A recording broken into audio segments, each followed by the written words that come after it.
Guys welcome back to my channel. আজি আমি ফুৰিবলৈ আহিছোঁ শিৱসাগৰত আৰু প্ৰথমে আমি এতিয়া আহি পাইছোঁ ৰংঘৰত।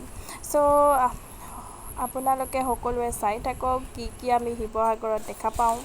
ঠিক আছে, ৰংঘৰৰ মুখ্য দুৱাৰখনৰ পৰা আমি সোমাই আহিলোঁ এতিয়া ৰংঘৰৰ ওপৰ ভাগলৈ, য'ত আগতে ৰজা মহাৰজাসকলে খেল উপভোগ কৰিছিল, নহ'লে বা কিবা অনুষ্ঠানবিলাক যিবিলাক ইয়াত পতা হৈছিল সেইবিলাক উপভোগ কৰিছিল।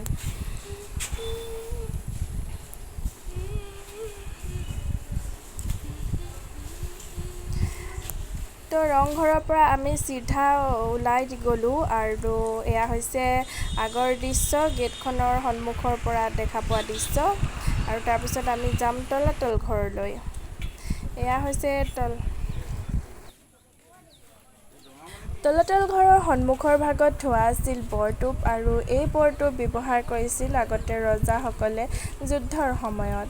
তলাতল ঘৰত সেইটো সময়ত যথেষ্ট ভিৰ আছিল যেতিয়া আমি সেই ঠাইত উপস্থিত হৈছিলোঁগৈ। তলাতল ঘৰত যেতিয়া আমি পাইছিলোঁগৈ তেতিয়া যথেষ্ট মানুহ আছিল, ভিৰ আছিল তেতিয়া। তাৰপিছত আমি গ'লোঁ জয়সাগৰ পুখুৰী আৰু জয়দৌল চাবলৈ। এয়া হৈছে জয়দৌল, আৰু জয়দৌলৰ ভিতৰ ভাগত ইমানেই আন্ধাৰ যে একো দেখি পোৱা নাযায়। এয়া হৈছে জয়দৌলৰ পিছৰ ভাগ।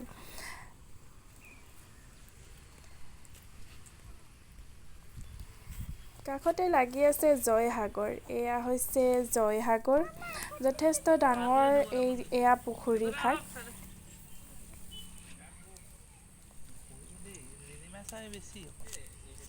কিবা আছেচোন, কিবা ভৱন, শিৱসাগৰ ভৱন। জয়সাগৰৰ পৰা চিধা আমি আহি গ'লোঁ যাদুঘৰ, মানে এক প্ৰকাৰৰ মিউজিয়াম হয় এয়া। ইয়াত আগৰ দিনৰ যিখিনি সামগ্ৰী সেইখিনি সংগ্ৰহ কৰি থোৱা আছিল।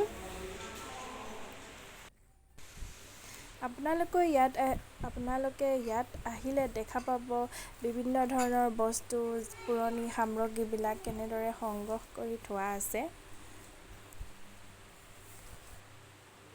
যাদুঘৰৰ পৰা আমি চিধা পালোঁগৈ কাৰেংঘৰ। এয়া হৈছে কাৰেংঘৰ সন্মুখৰ ভাগ। ইমান ধুনীয়া পৰিৱেশ হৈ আছিল সেইটো সময়ত যেতিয়া আমি গৈছিলোঁ, আৰু যথেষ্ট ভিৰ আছিল কাৰেংঘৰত। জনা হৈছিল যে আগতে ৰাণীসকল এই কাৰেংঘৰতে থাকিছিল।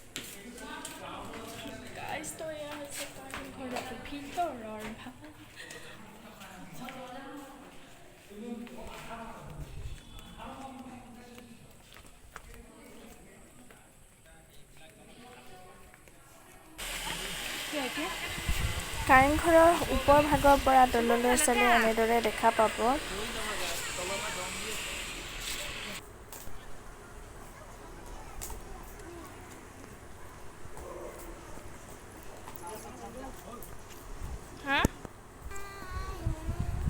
এতিয়া আমি কাৰেংঘৰৰ ওপৰত আছোঁ।